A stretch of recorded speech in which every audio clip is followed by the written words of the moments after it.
Now. Apparently, I need to record this as well. Just meeting is not. What does it say? You can. Is now streaming live on YouTube. Apparently, we are live. Shut up, man. To quote Martin Tyler. And it's live. There we are. I can see me. Oh my god, it looks like I've had a fit. There's me. We are live now, so I think what's on YouTube is probably a little bit delayed from what's actually happening live. So if you're like you, I mean, not any viewers there yet, but if you're watching us on YouTube, then it might be look a little bit delayed to what's actually on Zoom. Oh, I look almost.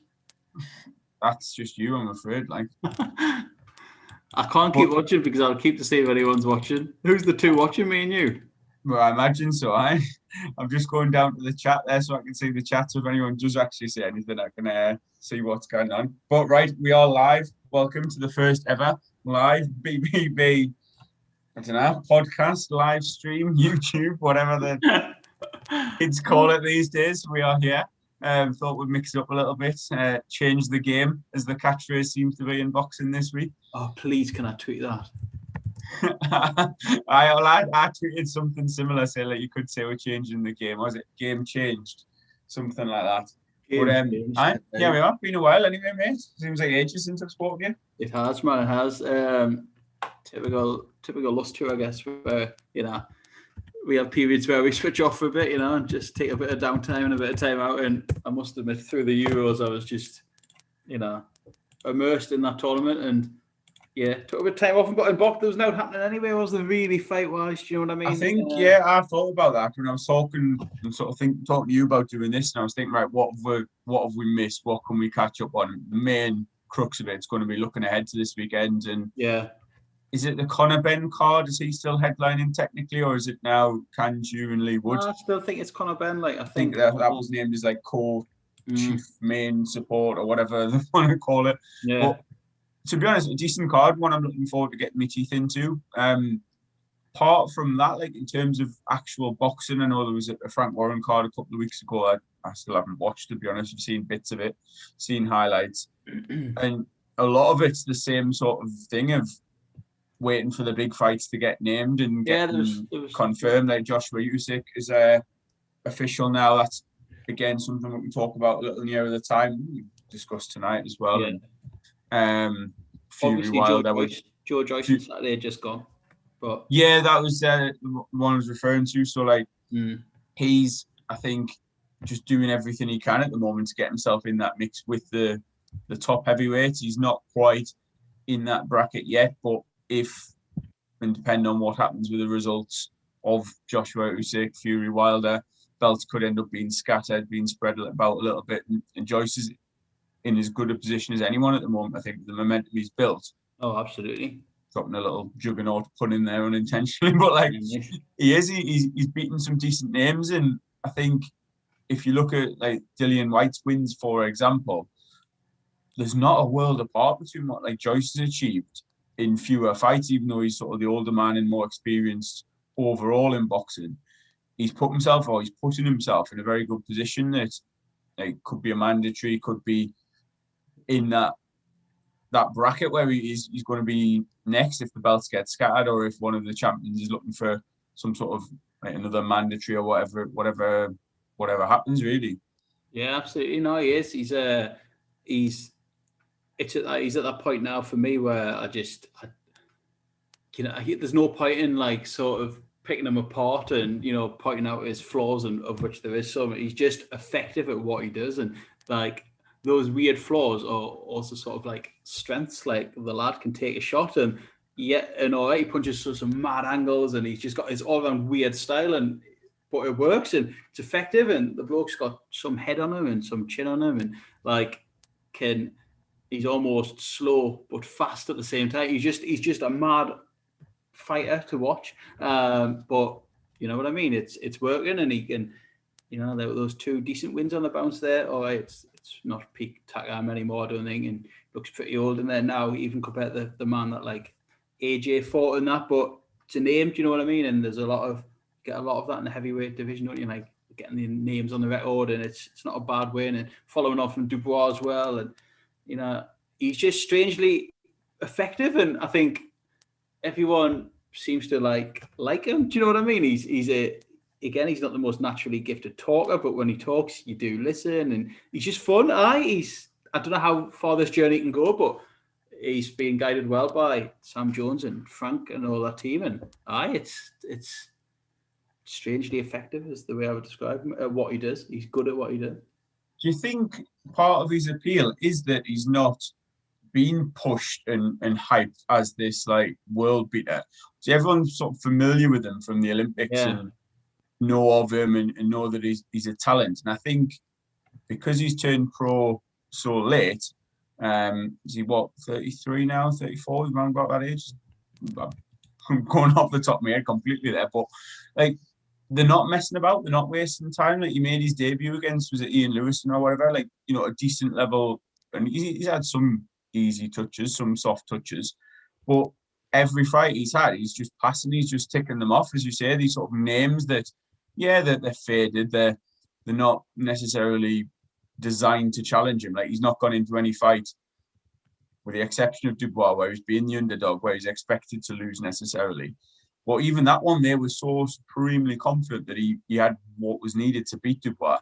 And outside of the elite heavyweights, there's not really anyone that you would put in as a challenge with him. Like, I think the Dillian Whyte fight, not that that's on the cards necessarily, but they're both hanging around that level. And like, to me, on paper, that makes perfect sense. Obviously, it won't happen. I've got no illusions that it will, all across promotional barriers, etc., etc. And like, it's too big a risk for both of them where they are. I think they'll look for more in the ilk of like Takam, these sort of American names that maybe Joshua's already beat, someone at Fury's maybe already beat, got a bit of recognition with the fans, but they'll bring them over, and like Joe Joyce will beat them probably fairly convincingly.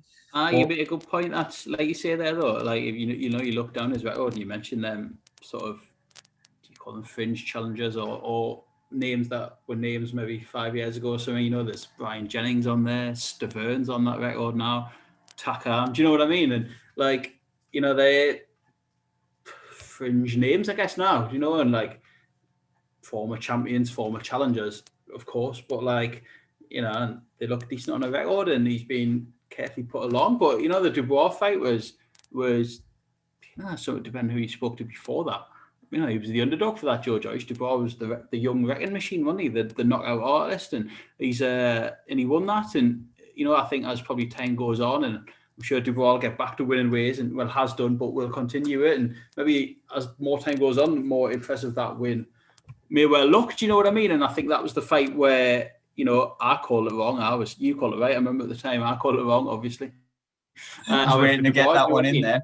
Yeah, I went for Dubois. I thought Joyce will take too many shots to the head. He can defend with his face sometimes, and that was my reasoning. I thought, Dubois will get him out, and he didn't. And that was the fight where, you know, sort of maybe people who weren't taking Joe Joyce altogether too seriously maybe sat up and thought, you know what, this man has quite a unique way of fighting, and you know, it's effective. And you know, from that, and then obviously following now with Takam, he's on the lad's on a roll. Do you know what I mean? And you know, I remember at the time he mentioned Lewison, and at the time it was like, but yeah, that's not a bad opponent for a debut 2017. Do you know what I mean? A winning record British level opponent 4 years ago, like decent. And then he sort of went on from there. Lenroy Thomas is on there, fourth fight again at the time. That was 2018. Yeah, that was one I was going to use as that measuring stick, because that was a Commonwealth title fight as well. Exactly. You look on like the flip side of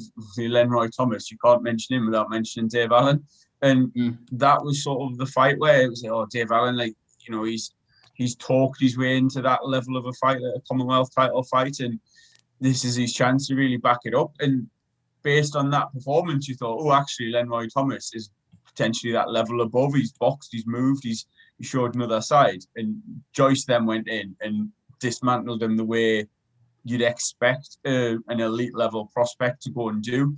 And as I said, partially because of his age, they're not padding his record. They're putting him in very winnable fights, but there's clear trajectory of what they're trying to do with him.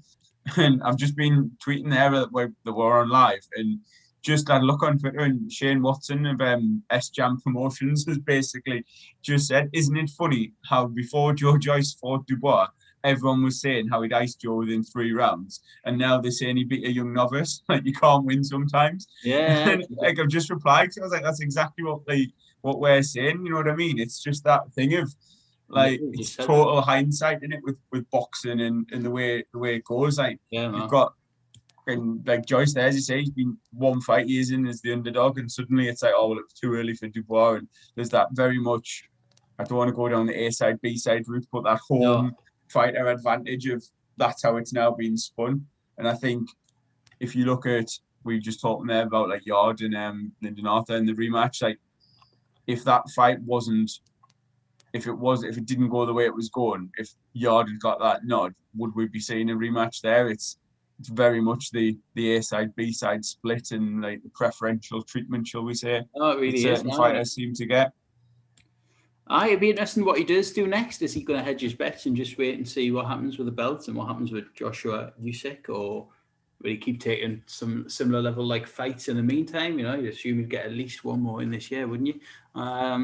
You know, August next week. So, you know, getting into the second half, back end of the year. Like, it's interesting to see what route he will go down, but you know, if it follows the trajectory that it's done already, then you can't really argue with the way like S-Jam and that are sort of guiding him. You know what I mean? It's pretty decent. It's impressive. Obviously, aware of his like advancing years. He's not a young lad, you know. So it's moving nicely. But I guess we'll have it.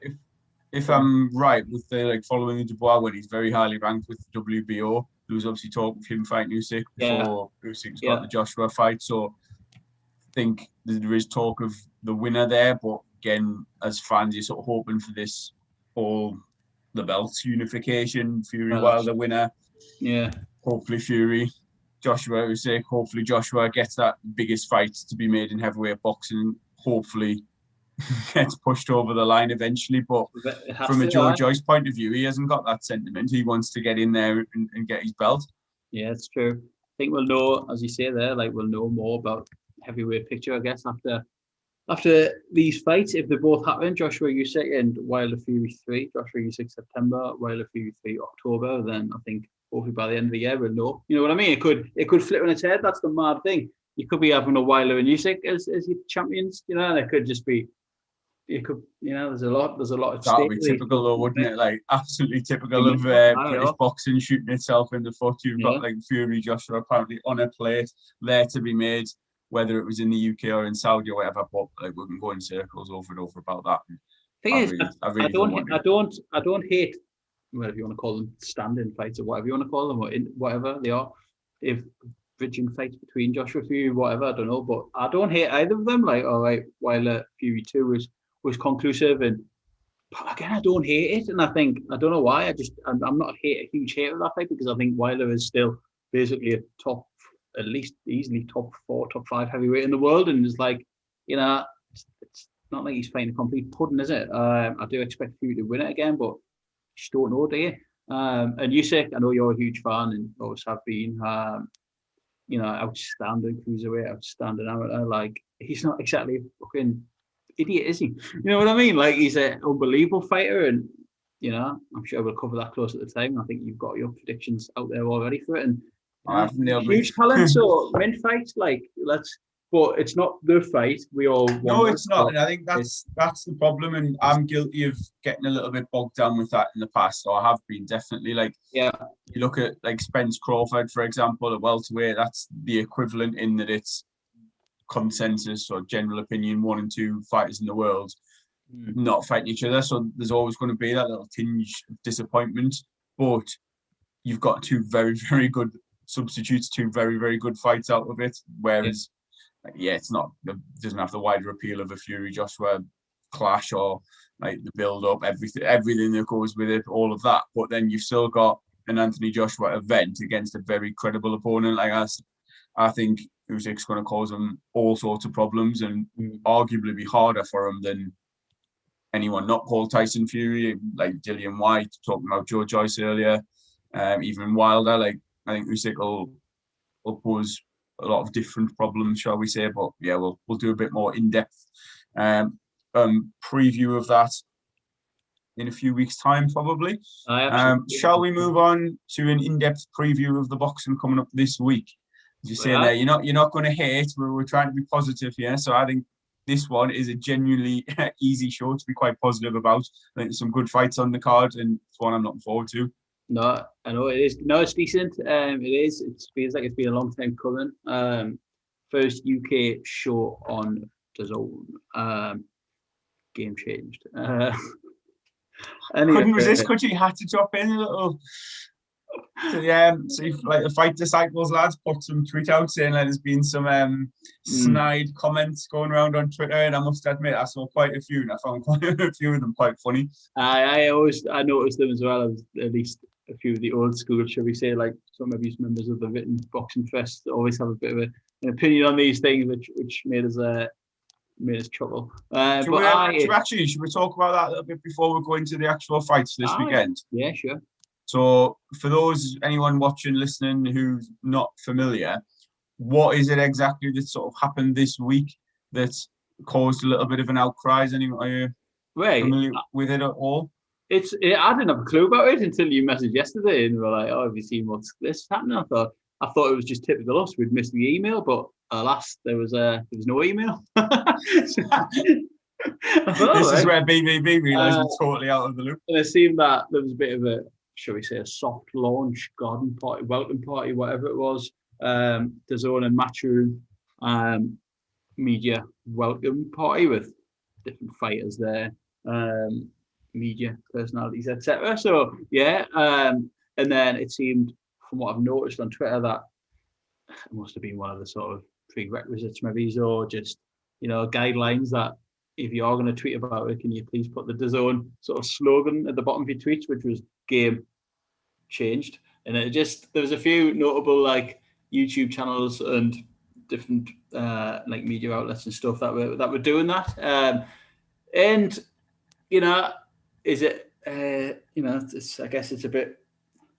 Is it propaganda-ish? Are you being sort of bought for your goodwill? Like, you know what I mean? Bring you to this give you a few drinks, get you interview all these different people for your channel, but then at the same time, like, it'd be interesting how you sort of review them going forward now. Like, are you going to sit and slate the coverage on Saturday night? Oh, commentary shite, this was shit. Oh, the app, you know what I mean? Like, or is it sort of just getting some media on side, but is it anything out of the ordinary? Do you know what I mean? I know Match. No, and this is what I'd argue. Like, I've made it very clear with any sort of comments or retweets or whatever we've put out there. Like, it's very tongue in cheek, because if any organisation wanted to pay us to do this full time and cover their events and stuff, we're not gonna. We would never turn that down. It's like, I think I was talking to someone on Twitter about before, and they said, like, if you get to that point where you're getting paid to talk about what you love, if we were getting paid to do our podcast, but give a slight favourable slant to what's on DAZN or what's on PBC or Sky or BT or whatever, then it's something you're going to consider. And yes, there's the whole moral argument about your integrity and about what you think, is it what you actually think, or you try to toe some sort of company line, all the rest of it. But is that any different really from us being like getting media accreditation for an event? No, you go to an event, you give your honest opinion on what's happened, but we've always been, I think, careful's not quite the word, but it's just sort of our natural style, I suppose, to be quite conservative. We're not going to go all out and effing and blind and slagging something off just for the sake of being controversial. No. We'll try and be honest with our opinion, and like that may well have gone against us in the past. Like, who knows? Like, if I don't think the show is particularly good quality or whatever, I'm not going to sit there and praise it to the heavens. And vice versa. Like, I'm not going to sit and slag something off just because I'm more favoured or like I prefer promoter or a channel or whatever. It's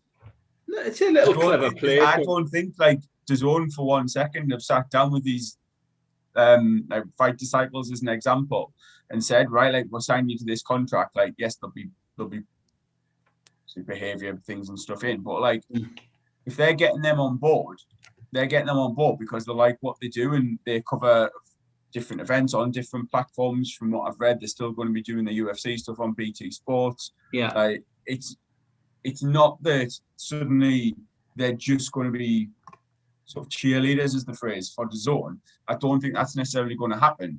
No. Where I do think there's maybe a subconscious conflict of interest is in the same vein as an example, the matchroom boxers who sort of say that they owe their career to Eddie Hearn, that they've made their millions or they've made their life-changing money working with Eddie Hearn. Yeah. They're not going to then stand there and slag the man off, or they're not going to necessarily criticise him, even where criticism may be due. I think some of them, again, with the fighters, like, thinking in my head, and I'm using this as total hypothetical, like Tony Bellew is one of them who's going to be very prominent on DAZN from what I've read and what I've seen. Now, obviously, he was very successful with Dave Caldwell. He's not going to go to town and give it what I would suggest is a honest, balanced opinion on Dave Caldwell's fighters. And that's not a criticism against him personally, because, like we've said, if we were in that situation, whether it's deliberate or whether it's subconscious, you'd probably be thinking along the same lines. If you've got there's a chance you're going to bump into someone at a show every week between now and the end of the year or whatever. Yeah, you're not going to necessarily go all out and hammer them if they have a bad performance, which is why we've seen in the past this sort of favoritism from the commentators to the home fighters, because they're more familiar with them. Rightly or wrongly, they're not thinking of the Mexican opponent that's been flown over. They're never going to have to deal with that person again, so they can be a bit harsher with their criticism on the away fighters. And I don't necessarily see that as something that's going to change with DAZN, all jokes aside of game change. But I don't think that part of it is going to change. And I don't necessarily agree with it. Like, to answer your question from about 10 minutes ago, I don't think that is anything new. It's not anything revolutionary. So I'm genuinely quite interested to see how this coverage is going to change how we consume boxing. No, it's interesting. It's probably just it's what, Tuesday yesterday, 4 days out, little soft launch, media lunch, do whatever. Do you know what I mean? And is it any different to what's probably happened in football over the years? You can't tell me. Managers haven't had a slap up meal with a journalist. Do you know what I mean? And like Newcastle rarely do it, but I'm sure they've done it over the years where they get the journalists in and they have a bit of get them a few drinks and blah blah blah. And I'm sure it's happened a lot over the years. And maybe it is a little clever play by DAZN and Matchroom, just currying a bit of good favour before the opening show on Saturday. And I'm sure, like, we've seen a few members of boxing media were there yesterday and they seemed buzzing to be there. And it's. If we got invited and, as your teacher, 6 weeks, I'm sure you would have been on the bloody first train to London, and it's just 2 weeks. And it's like, it's just one of them things, isn't it? Just maybe trying something a bit different, trying to be nice and I don't know, how do you word it? Like, just not soften people up or butter people up, but just, maybe they are doing that. I don't know, but I don't know. I think if you go into it as like a viewer, knowing like if you're watching any of the content on DAZN and you are like going in with both eyes open, you're very aware of what exactly it is. That you used the word propaganda earlier, and I think there's an element of that. There's an element of that with everything on TV and online now. Looking at the news and without getting all serious and political, you've got to have like that awareness that what you're seeing is biased generally in some sort of way. So there's always some slant there. And of course they're going to be bigging up the Matchroom fighters, the Matchroom shows, the production values, everything like that. That's definitely going to happen. And I'm going to blow your little mind here because we've actually had some comments in the live chat. Who? We've got a couple of different ones. We've got Broken Nose Boxing, very familiar with him, obviously. He says he's intrigued to see what the production will be like on Matchroom DAZN shows going forward.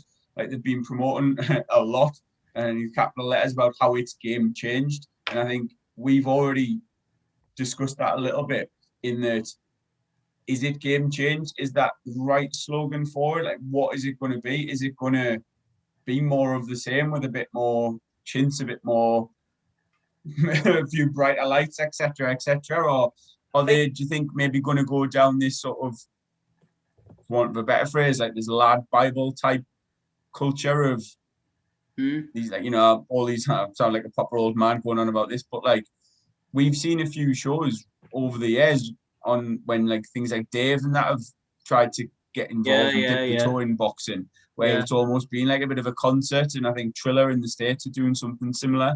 Like, is it going to blur the lines between the sport of boxing and entertainment to create some sort of boxing version of sports entertainment without going too WWE? Oh, really? Oh, got the tunes involved and everything. Got an advert popping up on bloody boxing. Could have been a lot worse. That, like, could have been a lot worse. The risk of going live. No, it's my work laptop. Anyway, no, and answer your question. I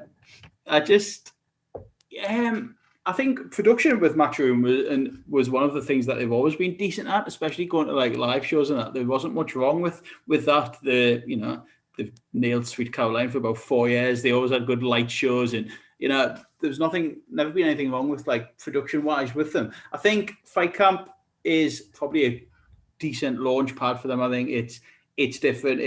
It's still got that novelty. I think it's still Eddie's backyard, but with some people. He was on TalkSport the other day, giving it the big sell of how amazing it's going to be. And you've got your drinks, you've got your cocktails, you've got that's me Eddie Hearn accent. You've got your food, and like he was, giving it the obviously the best sell. And I'm sure Saturday will probably be a bit of like above and beyond, and maybe go a bit over the top. But I don't know. It is going to be interesting. I hope that it doesn't go too corny, like you say. Like we all love a bit of a Sweet Caroline, a few pints and all that, which is Matchroom have already to an extent like nailed that.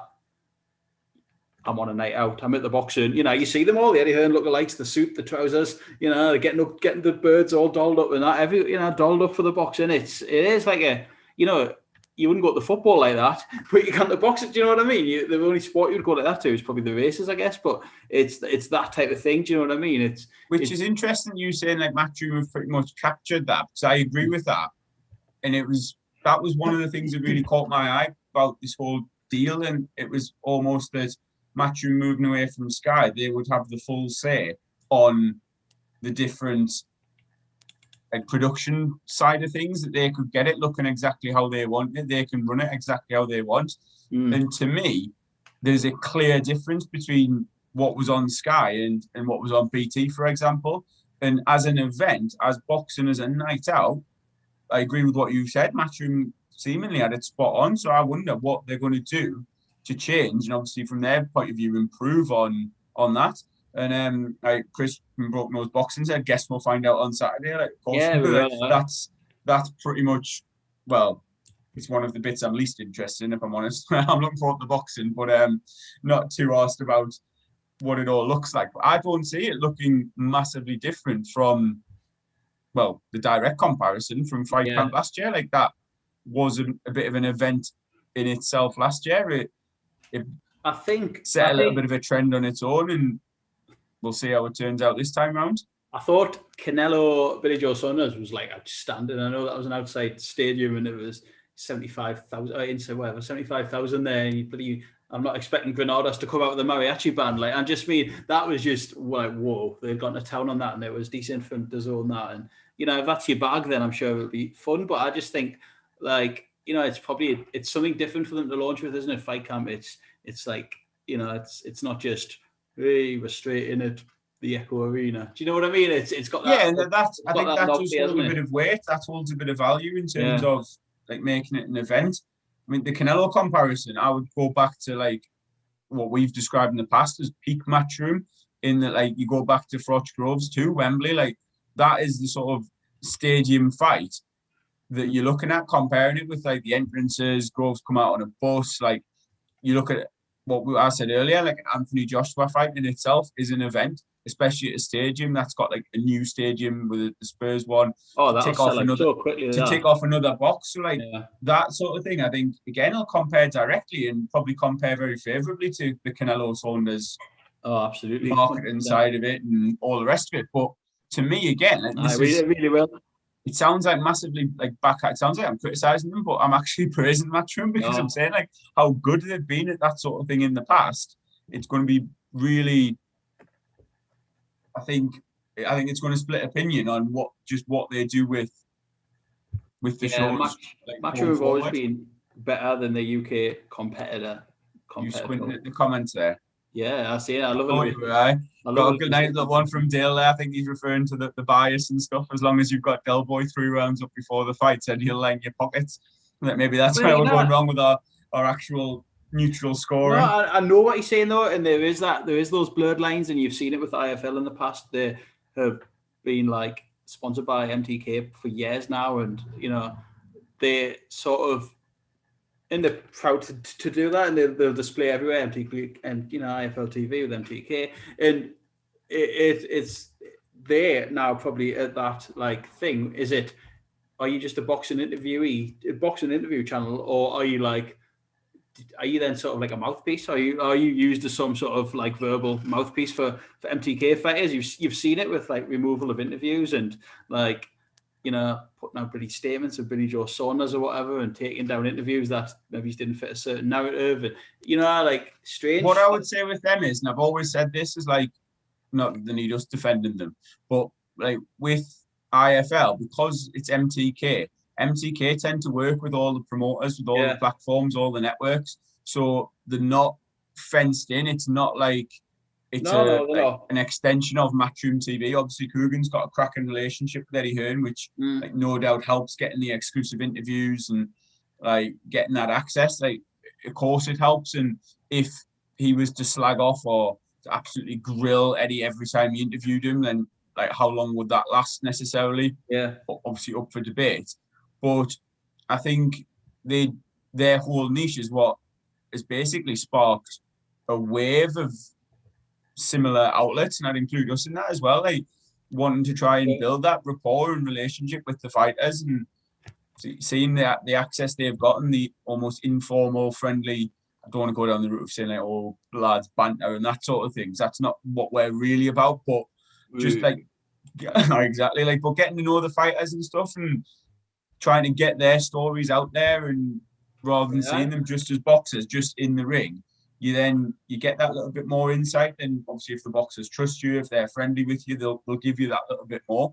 So I can see there's definitely a benefit to that from the interview side as well. Again, as long as you know what you're watching, you're not expecting like a Paxman style grilling of every boxer when every time they get interviewed. There are bits you can take from it, and like loads of enjoyable interviews like I've watched over the years have come from like the likes of IFL and whoever, like whichever other outlets are affiliated with some sort of promoter or management company or whatever it may be. I think it'd be interesting to see, and maybe it's already happened, I might have missed this, but it'd be interesting to see if there's going to be any DAZN specific media partners. Like, will they put money towards some YouTube channels and say, right, you can only interview our fighters or comment on our stuff, and like try and isolate people from, say, Queensbury or something? I don't know. Do you know what I mean? Could that happen? And that's where I think that's like definitely where a line needs to be drawn if it's not already.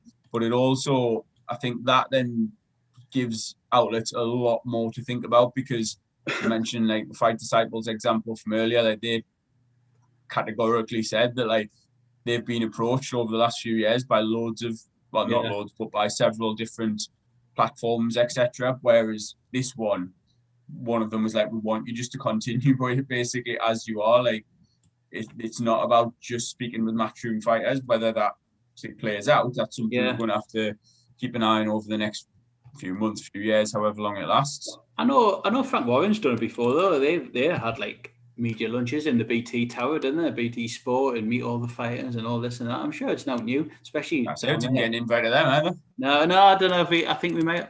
I think we might have one of them. I just couldn't afford the train. But no, I don't know. But it's just, it is what it is, and there's no jealousy on our part. It's just, but if someone does want to give us some coin, then Christ, I'll tweet what you want. Get some CBD money, BBB 20 and all that. Anyway, I digress. Anyway, let's talk boxing. We've probably talked everything, but this Saturday is like actual fights. I mean, this Saturday, I think it's a decent card. I do. And I remember you saying a couple of podcasts back, you were like, you made the point of, all right, it's a new platform, it's a new TV streaming thing, but there's no magic wand to like just bring in all these 20 new fighters. It's the same faces. It's the same faces you've seen on Sky for the past few years at least. You know what I mean? There's no one new on there that you'll never have seen before. But he spare a thought for Yildirim, eh? From fighting Canelo to fighting Jack Cullen in Eddie's backyard. Amazing turnaround and fights that, and he's not even favourite to win this fight either, which is just mental. Which, like, to be honest, I'm not surprised at. Like, I think you shit. So, sit on the fence there. No way, you're like, just spent the whole like half hour saying, "Oh, we're giving partial, balanced opinions. Try not to insult or slag off any fighters and that." And then straight out with Yildirim is shit. Well, no, I just like, you know what? I think like the last, only Canelo and like, you know, I'm probably judging off Canelo and Eubank if I'm totally honest with you. And he's looked pudding-like in both of them. And you know, when I think back to Jack Cullen or like Felix Clash knocked him out, stopped him, but I thought he was cracking against John Doherty, and I thought he was equally as decent against Zach Chelly. And like, you know, what level they're at, it remains to be seen. But he looked proper, like decently, like solid, like big long arms, long levers, and I honestly think he could win this on points. Me, I really do. Obviously, it must have been in Yildirim's contract that if he loses off Canelo, he'll get another date on the DAZN show, and here he is. Didn't imagine this one though. And here he is in Eddie's backyard against Jack Cullen. I don't even know if it's for anything, to be honest with you, or is it just a middleweight contest? I don't know. There's no belt. I'm sure when I looked on BoxRec earlier, there's no title or anything listed. Straight in there against super middle. It's at, but against Bolton's finest, Jack 10 rounder. Like mad, absolutely mad. What a turnaround that is.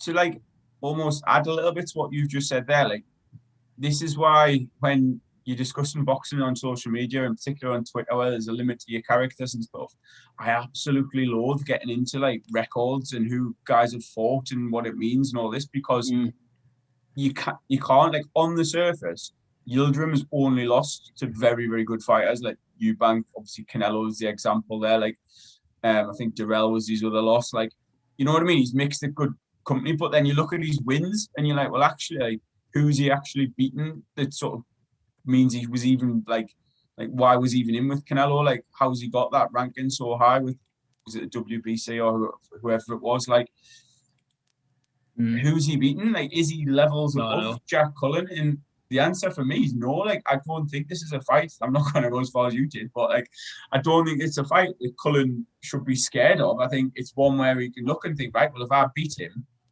that on some level, depends how deeply you want to look into it, puts me on a level with the likes of Eubank and Canelo, like in that I'm in this very elite club of only what will be 4 fighters that have beaten this guy. The fact he's beaten nobody outside of Germany. Like, I think, did he fight Glenn Johnson at some point? I vaguely remember that was one of his better wins, like coming into the Eubank fight. Yeah. You just look at him and think from that point of view, like, it's a really good opportunity, because a lot of more casual boxing fans now will know of Avni Yildirim because of his losses, essentially. So if Cullen can pull off the performance and put him in and get the win, essentially, it boosts him, because, as you say, like, it wasn't too long. He was coming off a loss. Was it on one of the fight camp shows? Like, or maybe before that? Like, last year, and he's gone from this sort of domestic scene where he's fought and had mixed results to then actually he can be targeting maybe even like a European title or something off the back of this, and or potentially get a good ranking with whatever sanctioning body it was, and suddenly he's then in that mix. And like, dare I say it, Canelo potentially looking for an opponent for like later in the year. And is it like Mexican? Is it the September date? Yeah. Like, oh, you're gonna throw him a Jack. Honestly, right? Someone mentioned this on Twitter. I can't remember who it was. Like, he wins this. Can you not imagine Eddie just he's just beating Yildirim in as good a fashion, or he's outclassed him over the round. Like, yeah, Canelo stopped him early, but Cullen's outclassed him. Oh, who do you want? Is a cheap last minute opponent? Like, Canelo could fill the arena against anyone. Like, Honestly, if I was then John Ryder or even bloody Zach Parker, I'd sack me manager of that. If Jack Cullen got the nod before, you know what I mean? Like, but we know this is how boxing works. Like, I'm not advocating that. I'm not saying that's a fight I want to see by any means at all. But Cullen wins this, is then like, he'll be looking at that thinking, right, like, get me a good fight, and maybe that's like a little bit too far. Like, it should bloody be, but you know what I mean. You'd be then you think, right, well, who's in the matchroom stable at that weight class? Like, as you say, John Ryder. Like, there's a fight that a couple of months ago you wouldn't have thought Cullen wouldn't have had any appeal whatsoever, but with this win, whether you think it's a credible win or not, it's one of those that boosts the reputation a little. Apparently, it's a random catchweight fight, 164 pounds. It's meant this going live. People can correct. That's great. They can keep us right. Dale said apparently it's not our friend Dale. It's not even being broadcast live, which would be again, like, you can see how much out the loop we've been with this, which I'm got no idea about, to be honest. Like, the whole point to me though of DAZN being this I seen the one you're laughing at now as well. I'm stone cold. We've done this for 3 years. Come on, talk shite for 3 years now. Now we go live. People can listen and laugh at her. Canelo, right, Cullen, man, unbelievable. I can't believe that's not being broadcast live. I've just been looking at the odds on Odds Checker. Cullen's 4-7 with William Hill and a few other books, which God knows what he'll start at.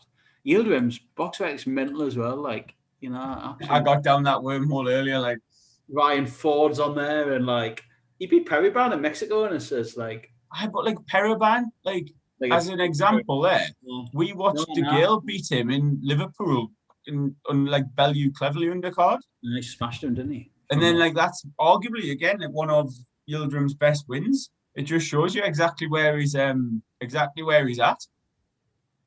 Yeah, or maybe not. Maybe it asks more questions than it answers, to be honest. I know. So are we both in agreement there that Cullen's potentially going to edge that one?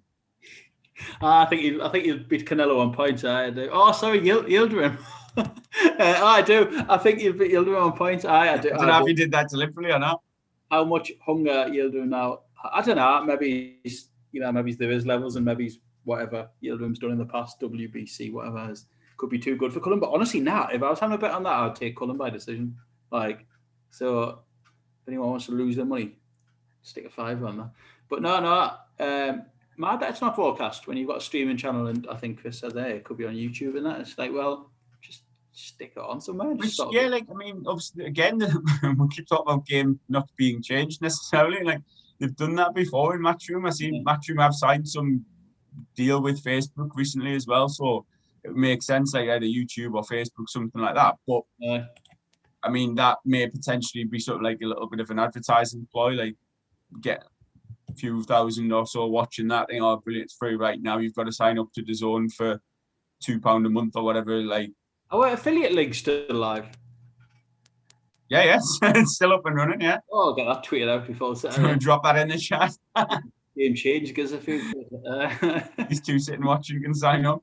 Right, okay, let's keep going up or down this card, whatever. Right, one other fight straight away. Very quick prediction. Not even a prediction, like I guarantee I know what you'll say. Campbell Hatton making his 3rd pro outing, 4 rounds. Another one that, like, I'm guessing it'll be some sort of float, like may get televised depending on what happens elsewhere. Yeah. Will it be one that's tucked further down the card, or will it be one that ends up chief support? Oh no, I think I'm sure he'll be on again. Campbell Hatton, I think he'll always be on. I think I'm sure he'll be on somewhere. It has to be like you follow the Conor Benn thing. I think he'll be televised at all times. I'm sure he will. If not, then why have him on? Do you know what I mean? Like, I think he'll be there. And they're just building them slowly, I guess. Obviously, on undercards, I think it'll be very, very, very slowly. This debut wasn't amazing. Second fight was better, but he's fought nobody.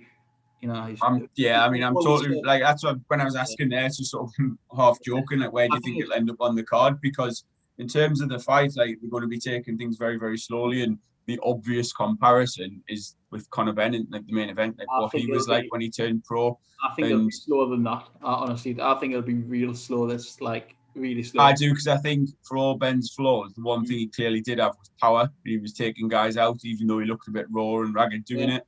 Whereas Hatton so far hasn't shown that necessarily. So Funny, it will be a patient journey, I think. Fighting Laskowski, Jacob Laskowski, and honestly, I thought I'd heard of him, but then I went to his box fight there, and I really never have. He was unbeaten in his first 5, really.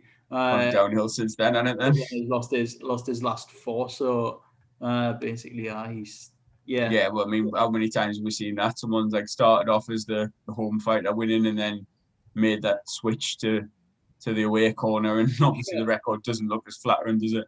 I'm sure he'll get a few more fights in this year as well, and before I can just if he gets to 10-0 before fighting anyone remotely domestic level, I'd be amazed. Like, it's his 3rd fight on Saturday, and he hasn't even like touched like a British journeyman yet, has he? Oh, Levi Dunn, sorry, lost 4. He's only had 2 fights, haven't he? But 50-50 chance there, and you've blown it. You won't even get any Refidos or anything at this point, any one of the names like that. No, but I don't think, if you're trying to build a prospect on TV, so to speak, like on live TV, I don't think they're the ones to do it, because they're the ones that'll take you the rounds, and we've seen it on how many small hall shows over the years. Like, you see the same names cropping up, and you know exactly what you're going to get. And as a promoter, you pretty much know what you're going to get. As a prospect, you know you're going to get rounds, you're going to learn things, but it's not necessarily going to help build that profile. Like, you're not going to go in and blast these guys out of there, which is why I think the majority of the Matchroom prospects, obviously we're focused on a Matchroom show here, they fight the foreign lads early on, because they can get the knockouts on the records and look that little bit more impressive, and it's easier to build and to promote them, I suppose.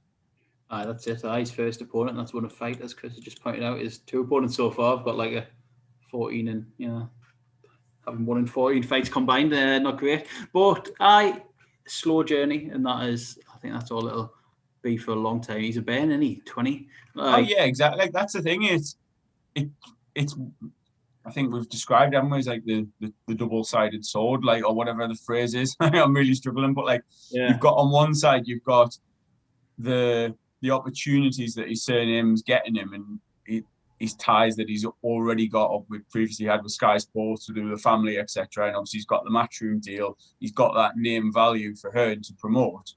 With that comes a hell of a lot more scrutiny and criticism, and the comparisons with his dad are going to be pretty unflattering to begin with, I think. Yeah. And there's like that added pressure. I mean, obviously we talked on social media a lot about like mental health, and I'm not getting into all of that because that's like a podcast all in itself, but the pressure that's on him comes with that. It almost balances out with that reward. Like, he'll be getting paydays that prospects up and down the country can only dream of, and the opportunities, but he's also getting everything he does absolutely torn apart by thousands of people up and down the country on like social media, on online, wherever they want to vent it. To his debut was pretty brutal from what I remember. Like, but that's the thing. If you're a old block, like I think Conor Benz came out of his dad's shadow, and his dad was he lived in Australia and pretty much in the background, you know what I mean? And you didn't really see much, but because you're going to come out in your Man City shorts and you're going to come out to Oasis and you look the absolute spitting double of your father, you know what I mean? You're going to get these obvious like comparisons, and it's unfair, isn't it? But then again, that surname has got him these opportunities. Really, I'm sure he's a decent junior amateur, I believe, but like, you don't get many juniors for Manchester just signing straight with Matchroom. You know what I mean? That's a lot of it's based on. Definitely not. Of course not. Name and stuff. So we know that, like, we know how it works. Everyone watching knows how the game works. No pressure from people like us, because I've sat through far too many 40, 36 points wins to last the light. You know what I mean? I've seen it all. I've seen a hell of a lot worse than Campbell happened. I've seen it all before. Yeah, exactly. So just be patient with him, and he's a baby, and that's just,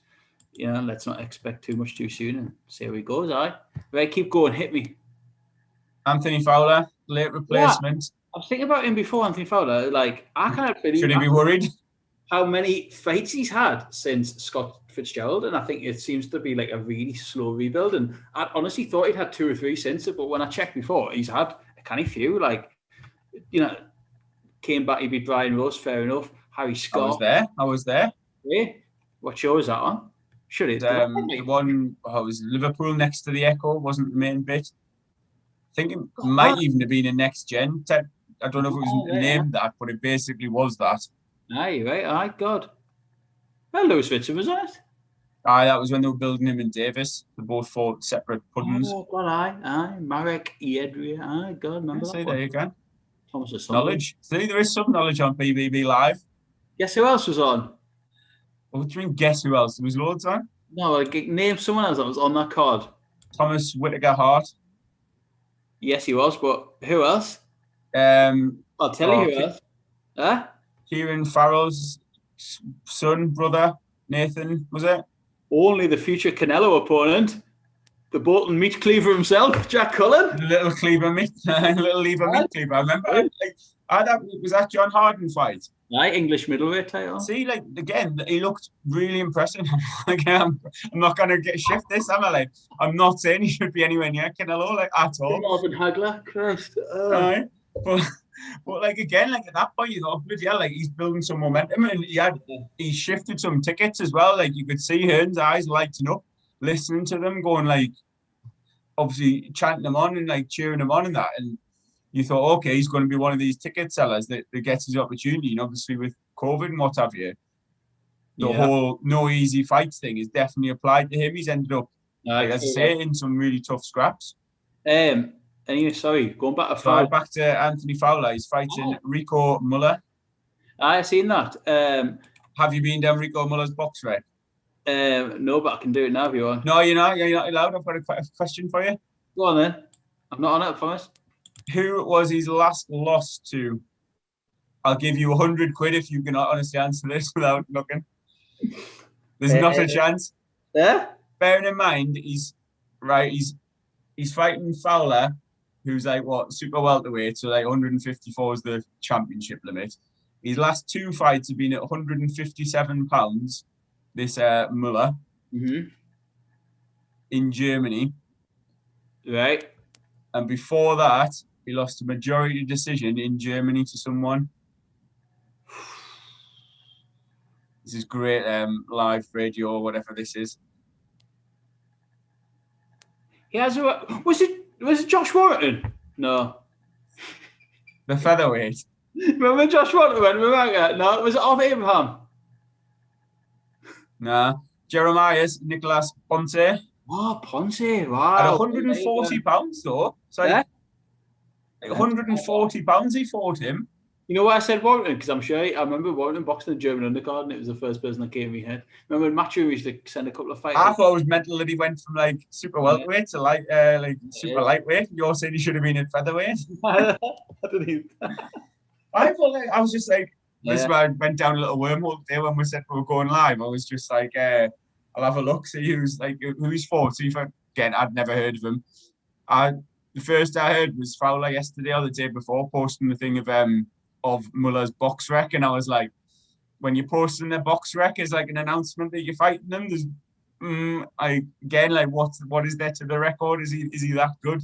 I've got really no idea. Yeah, same. I think based on that, he's going to be fairly undersized against Fowler. I think Fowler's big. He's going to not necessarily walk through him, but I think he'll get to him eventually, wear him down mid to late round stoppage Fowler, I think.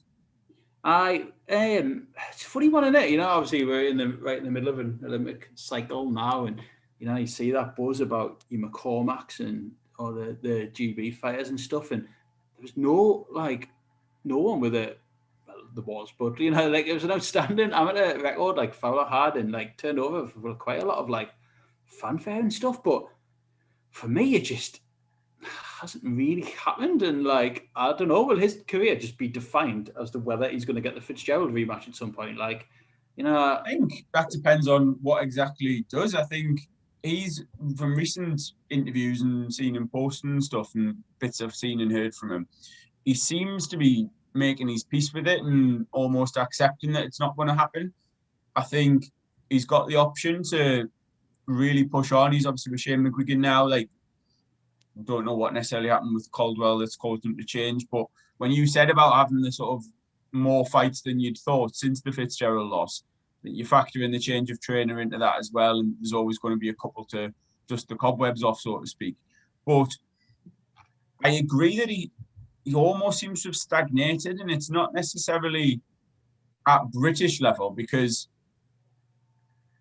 he fought Fitzgerald for the British, and then he's fought a couple of ones I would say maybe a little bit below that, like Brian Rose that you mentioned earlier, like Harry Scarf, and a couple of these, like, again, I'm just generalizing, lumping them all in together, but like these foreign opponents that you're not really familiar with, so you can't really gauge where he's at or how much he's improved. I mean, there was the lad he fought who looked like he was on ice skates, and like even he said afterwards, he was like, "I've learned next to nothing from that. Like, what can I take from that sort of performance?" And I do feel a bit for him, because he's seemingly wanting to push on and really, like, almost leave the loss behind. And there's the Cheeseman fight's been mentioned, but now Troy Williamson's mandated to fight him, so yeah, like, he's not getting that actual opportunity for the British title. I know he's ranked fairly well with the WBA. I think this is for some other WBA title as well. Like, he's positioning himself fairly well to move on, but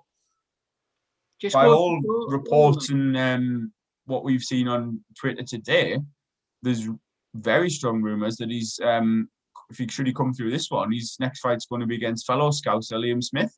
Love that fight actually, and I was just like, I think you tweeted it from our account, like, why have you never put that fight together in your head before? Do you know what I mean? It makes so much sense. It's such a curveball. I did not expect it at all. And then I've sat like a few hours actually just sort of sitting on it and thinking about it. And then, well, actually, like, Liam Smith doesn't necessarily appear to be going anywhere. There's never really been, from the outside anyway, there doesn't appear to have been a plan for him within Matchroom. No. It was almost like he's available. We've worked obviously very closely with his brothers. He seems a popular fighter. Yeah. He's all action, you know, he's got a fan-friendly style from that point of view. He has like fought at world level. Is that going to be too big a step for Fowler potentially?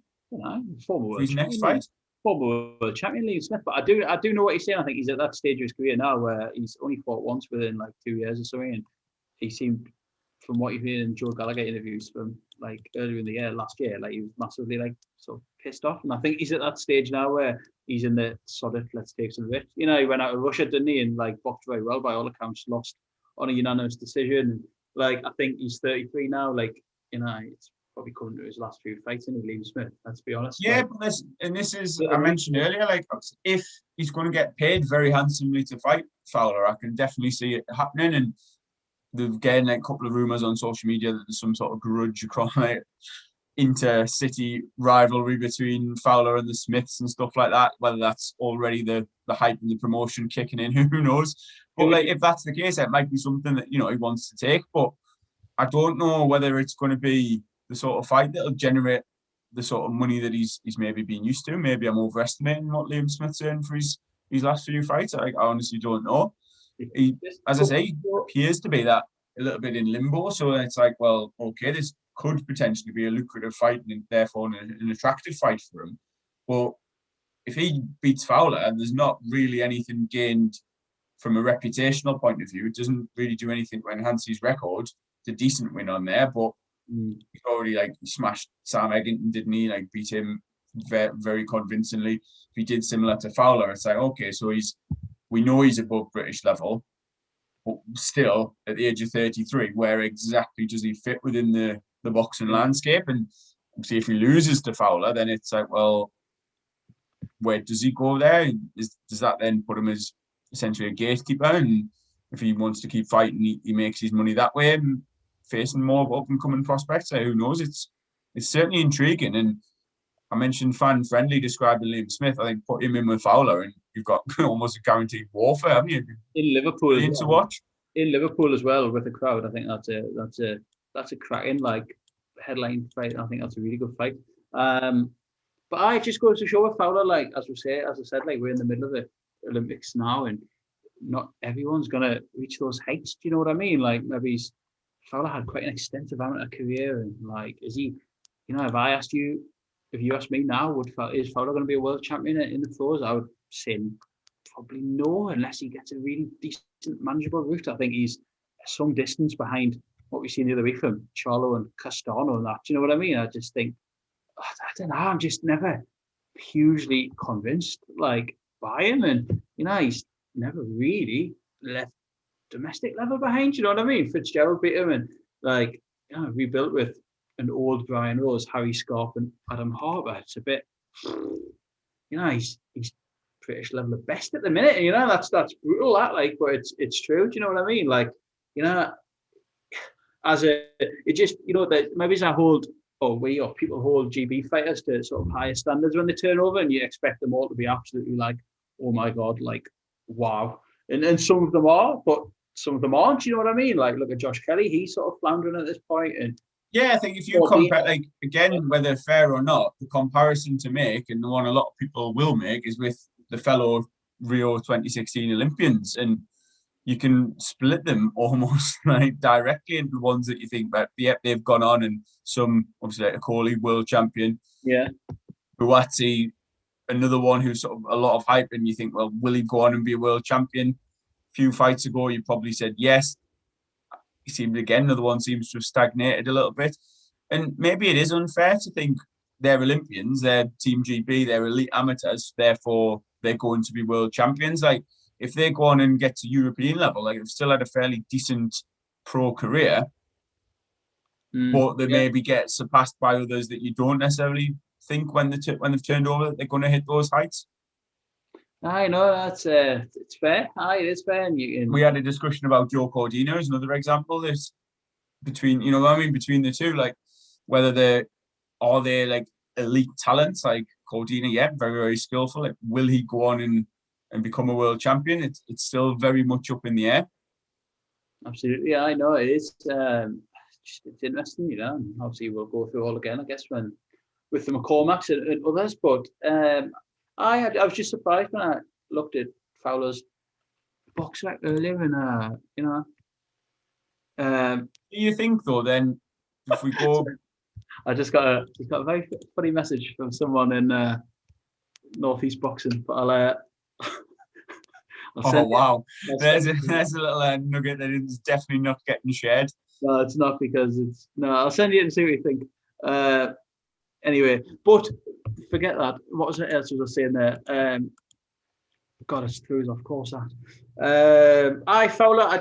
I'm surprised to see how many fights he's had since. Again, I think he'll win well on Saturday, but there's always a bit of leeway on these type of fights. Yes, all right, he's got Rico Muller, his opponent pulled out, but that's coming off the back of Jorge Fortier, and you think, right, okay, come on. If your next one's Liam Smith, no complaints. Do you know what I mean? But needs to maybe hurry it up a bit, and and I don't know what's happening with Fitzgerald, as you say, can't wait all day for that. But there's other fights out there for Fowler, like Cheeseman, Liam Smith.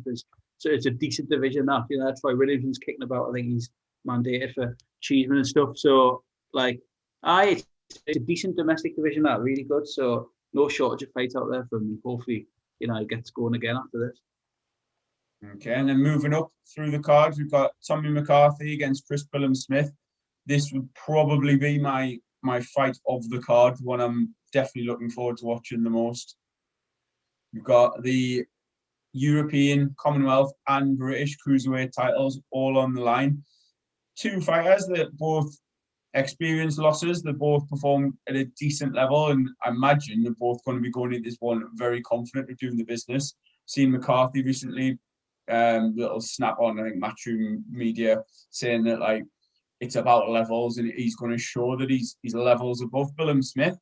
And I thought that was a really interesting way to look at it, because from the outside, from a totally neutral point of view, I don't necessarily see there being a chasm between these two fighters.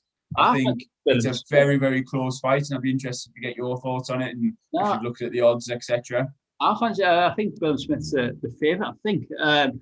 But I'll just double check that. I fancy Billum-Smith doing it, and you know what? I don't know why. I'm not always impressed with Tommy McCarthy, right? And I'll tell you when he first burst on the scene, when he beat John Lewis Dickinson. You were there, right? No, you weren't there. Were you there? Can't remember. Which one? When Tommy McCarthy beat John Lewis Dickinson. No, I don't think I was. No, you spoke to John Lewis in the build up to the fight, if I remember rightly. Yeah, that rings a bell.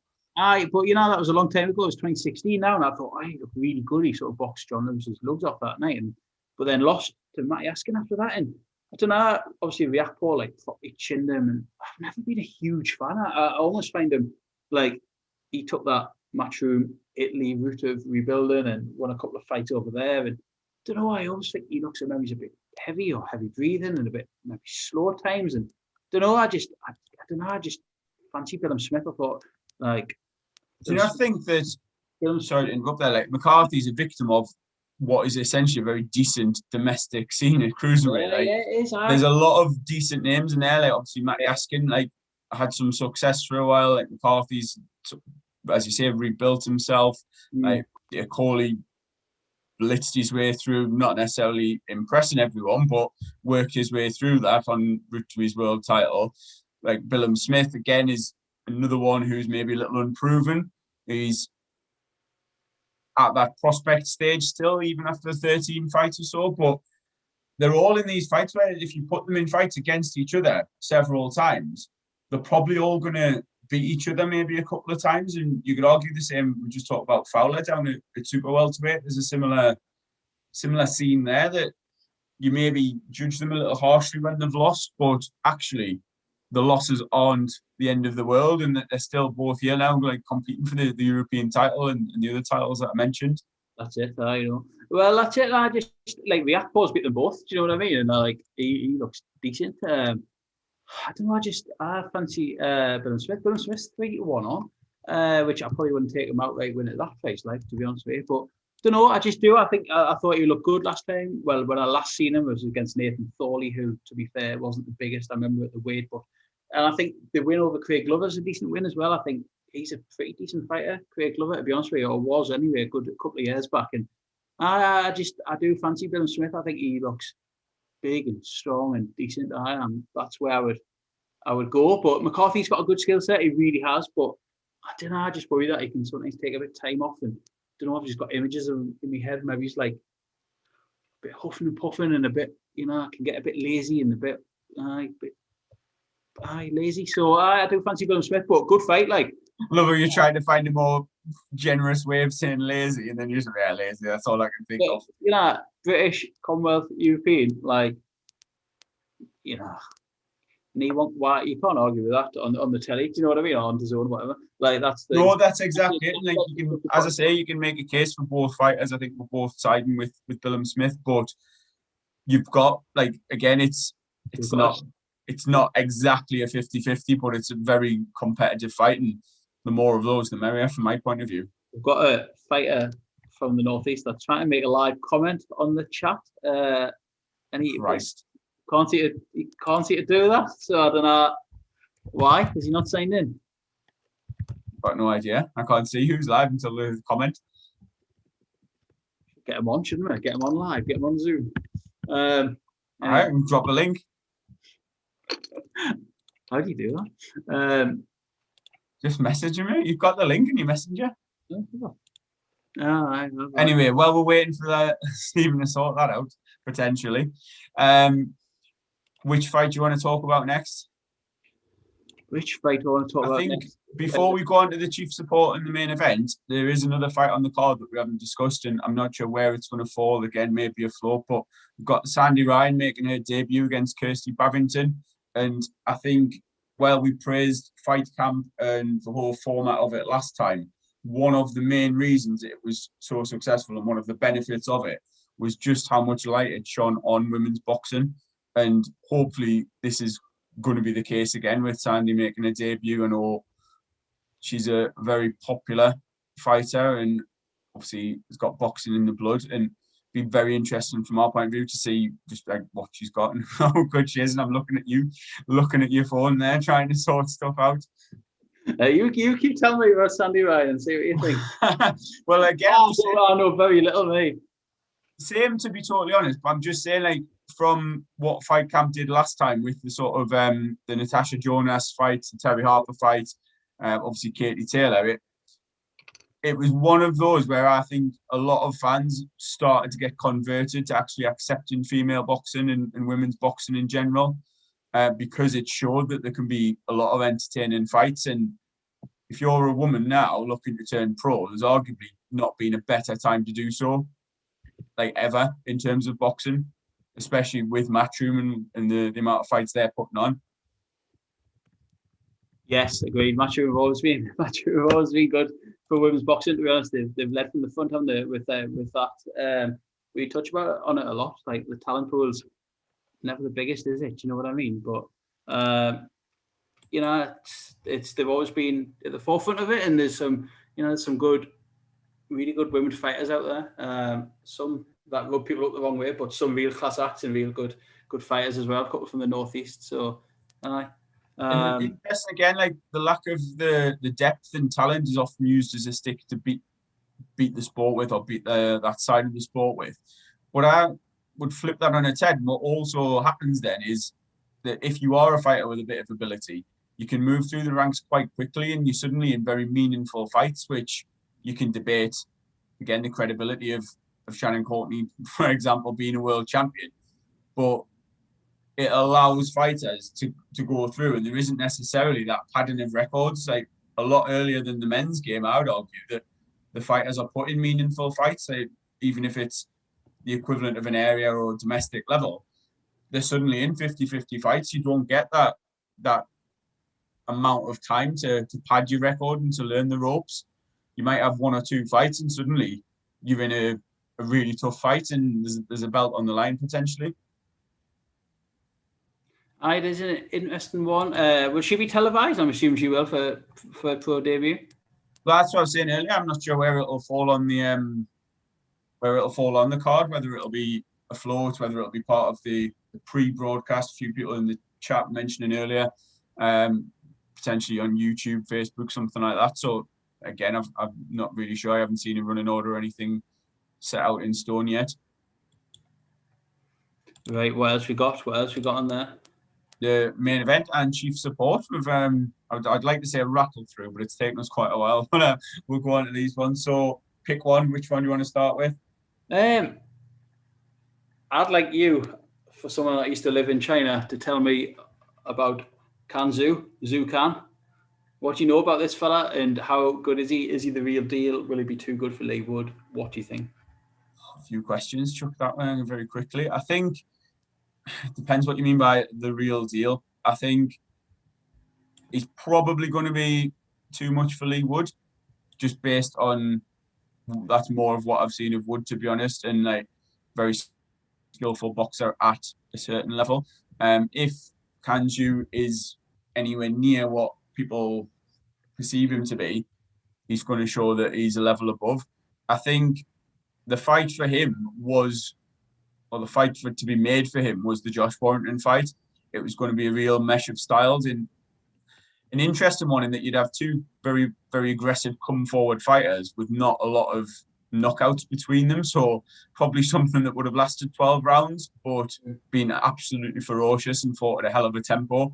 I love how I'm now like the Chinese boxing expert. But like, again, I've only seen like a few of his fights and a few sort of highlights and stuff, but it's, as I say, he's got that come forward style. I think you look to set a very, very high tempo from the start to the finish and potentially overwhelm Wood to a late stoppage, maybe a points decision. Fantastic opportunity for Wood to see where he's at, and stranger things have happened. You know what I mean? He could put on the performance of his life and fulfill some of the potential that he had at one point, or was seen to have had. But I don't think on paper this one's going to be a massively competitive one. You're more au fair with the odds. I imagine Kanzu is a very strong favourite going into this one, and if Eddie Hearn were to pick who he would want to win, I'd definitely imagine he'd be going with Zhu, because he's got more of that upside appeal, hasn't he? He's one that they can put headline the show in the UK as they're doing here, headline the show in America. He's got a bit of name value. He's got, and I might get this wrong, but I believe he's got the WBA regular title. at featherweight, so I don't know the validity of that, whether he's the actual champion or not. I believe Santa Cruz is still ranked at featherweight, even though he hasn't fought at the weight in about 2 years or something like that. So there's a bit of a mess there to get cleared up with that one. I mean, him and Santa Cruz potentially a hell of a fight as well. But yeah, I think this will be a good fight. I think it'll be one that's entertaining for as long as it lasts, because from what I have seen, and that's very limited, like Kandruk doesn't necessarily know any other way to fight. He'll come forward, he'll look to throw a lot of punches. His main strength is stamina, his output, the amount of punches he throws. Not really known as a concussive puncher. So wouldn't surprise me if it goes the distance and he wins a unanimous decision. 4-1 on most places. Kanzu. So rightful favourite. I think, you know what I mean? It is a step up for Lee Wood, isn't it? You know what I mean? Like from the level he's fought. And I'm a fan of Lee Wood. I've followed him, like not him specifically, but I've always, you know, watched him live many years back now, and I've always like sort of kept an interest. I've always liked watching him as well. I think he's a very like decent, stylish boxer. Yeah, definitely. I mean, I'd backed him to win the Golden Gloves, and I think it's an interesting one. It's one of those where, like, as I say, it's a big opportunity for him. It's not one that he's going in knowing he's the underdog. And like, I'd love to know the psychology of that. Like, does he believe he's going to win? Is he trying to convince himself that he's going to win? What exactly, you know, he's not going there to just make up the numbers, but I wonder at what point in the ring he'll maybe realise that, you know, he is second best or he's coming off second best. And I think it's a lot of how that fight plays out is how he adapts to what Kanju can offer. Still trying to get our friend on this thingy, but he's got the Zoom app as well, but still can't get on. What is it? Because you're admin, or it's because it's live on YouTube or something, or is that not? Hold on. No, it shouldn't be affecting it. I might have a look. See if I've got anything in the participant. Send the link on Facebook. See if he can click it. He's got the app, he says, as well, but when he clicks launch meeting, now it happens. I was going to say there's no one sitting waiting apparently. Oh, no. Oh, there we go. I think I've got someone. Well, we did have a question for him earlier, actually. Yeah. Are you there? Spotting the name. He's just connecting to his audio. Yeah, all right. Yeah. I'm in. Hey. What do you mean you are like? What's happening? How are you doing, Lewis? Are you all right? I don't know. Is this coming up at the top of a photo or not? Can you see I it? can just see your name. You can see your name, just Lewis Ritson. Really? Oh, there he is. I'm in. Hey. Fresh trim. Fresh off the Turkish COVID. barbers. I felt. I had to, man. I got the COVID, didn't I? So I'm back in the isolation. Look, the bally head and that. It's like a lockdown one haircut, that man. Oh yes, the beard's gone. The first lockdown cuts back, so we're back and ready now. That we're rolling. Live on YouTube, you know. So watch your language, yeah. Oh, sorry. Yes, sorry. No, are you good? Like you okay? Apart from COVID. All good. All good. COVID gone. Back in the gym. So happy days. Well, funnily enough, we didn't even know you were coming on, so we didn't mention it. But one of the first questions we had was, what do we think Lewis Ritson does next?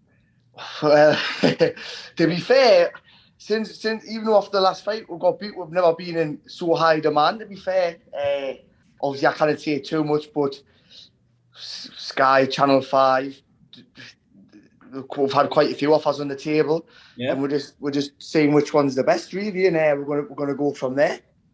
Still, like, you know, you're always in good spirits, but, you know, still just let's go again, you know what I mean? And let's just keep going and see. Well, yeah, let's keep going again. You know, I've had a sit down, we had a bit of a meeting with MTK and stuff, and the future's still bright for me, you know. We're going to just keep plodding on in a couple of more wins, and we're going to be right there in the same position again, and that's what we're going to do. So it was a bittersweet pill, really, you know, even though we got beat. I feel as though the stock's risen a little bit for the way that we went out on the field and that, and we're just ready to go again. I like your attitude after the fight. You just came out and just said it like it is. You're like, yeah, you know what?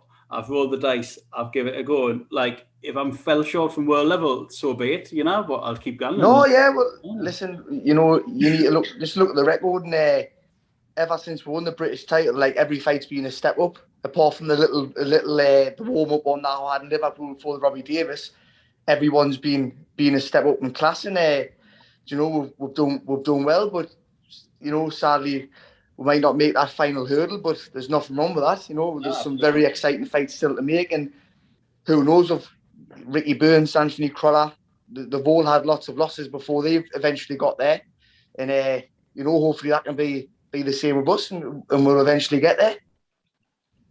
That's the spirit, isn't it? Well, it's got to be, hasn't it? It's got to be. So we're just going to keep plodding on, and I was listening to the fight camp talk then. I hope you're going to enjoy it. Aye, we'll be tuning in.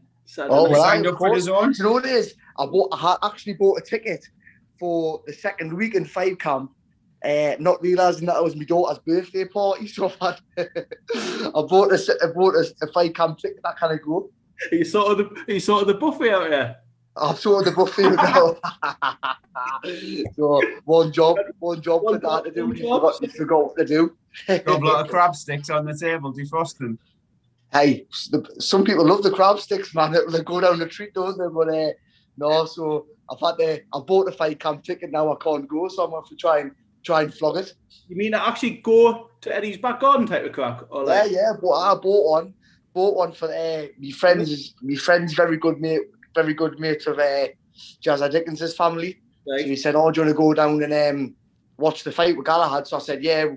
Bought a few of the lads bought tickets, and obviously daft me must be a bit punch drunk, not realised it was my daughter's birthday on the same day. So I've had to flog it. We'll try and flog it. Me with water. Is this where Lewis turns into a tout and makes a 200% profit in that? Oh well, I'll make Ritson stub up. But you want a ticket at 800 quid. Eddie make you pay for that, like, not just get a out.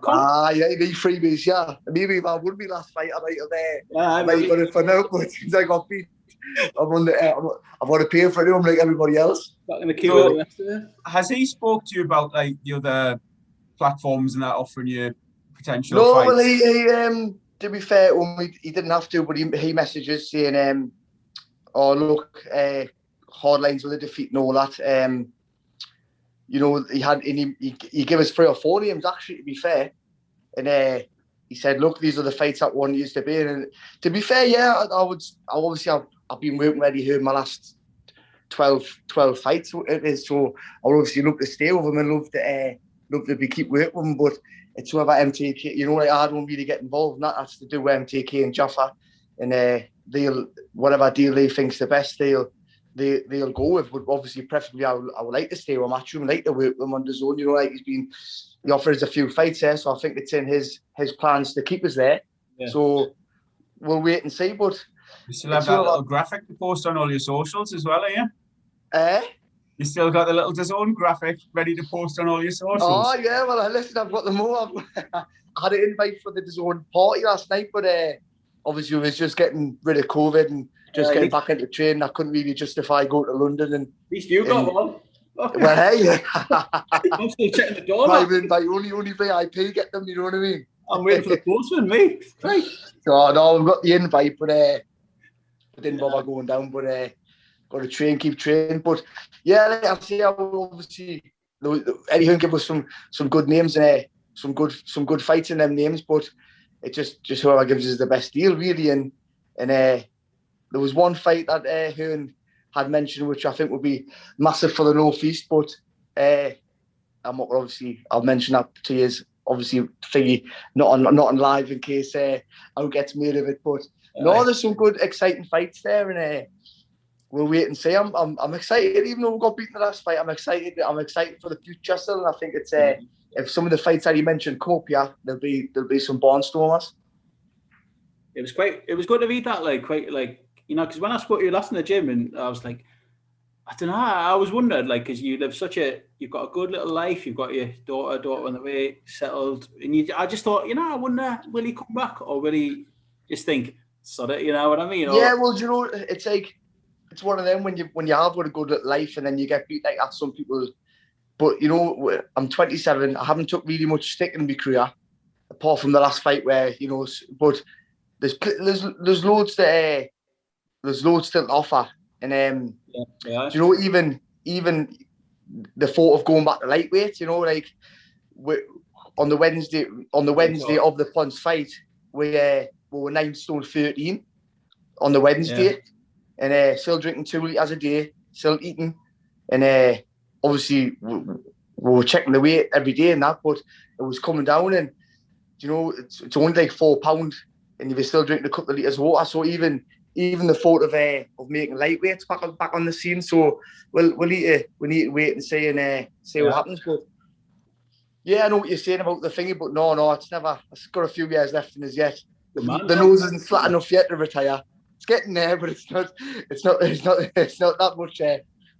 I know. I thought it was good. I thought the Instagram comment, or it was a Facebook or whatever that you put out, I thought that was like, it was bang on, wasn't it? You were like, you know what, let's go on, let's do it again. And yeah, it was hard because at the same time, Ponce was a bit of no one knew nothing about him. We watched him on YouTube, 4 or 5 fights on the YouTube. And to be fair, I didn't think he was that good.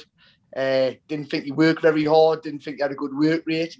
And then he come on the night and he was the complete opposite of what I had been watching. Do you know, like, and I've had a few people say that was, you know, they watched a few of his fights on the YouTube and that, and the one thing that stood out for them was he seemed quite lazy on it.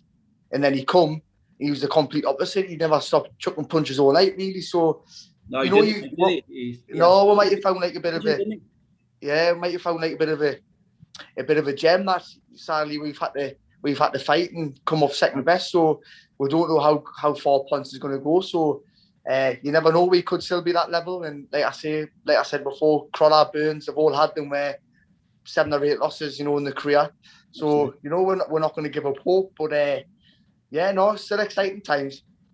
Do you think it's easier for you, like as a boxer, to sort of think like that and be like, well, actually, I've done all right. I've still got a lot to give. I'm only 27, as you say. Whereas I think a lot of fans see it as purely black and white. Pardon the pun. Like they just think you're either world level or you're not, and it's like, well, he's not world level, so he should pack it in. Whereas like it's not actually like anywhere near as extreme as that.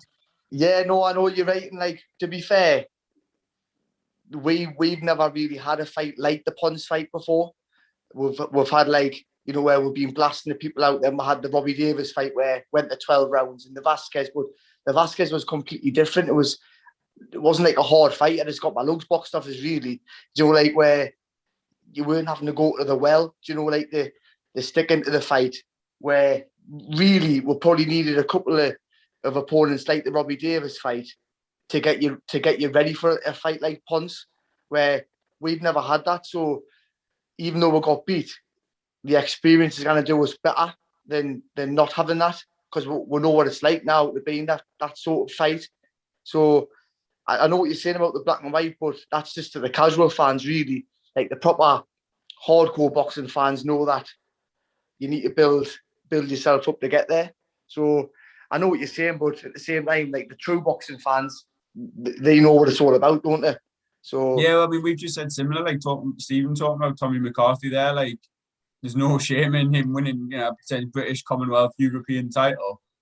No, but Tommy McCarthy, even there, he's been beat a few times now, hasn't he? A couple of times, and probably people didn't think he was ever going to have the belts that he's got. He's got them, hasn't he? He's in a good fight there at Fight Camp, and if he wins that, who knows? He could be like the fight for a big title. So it's all about just taking the right steps at the right time. But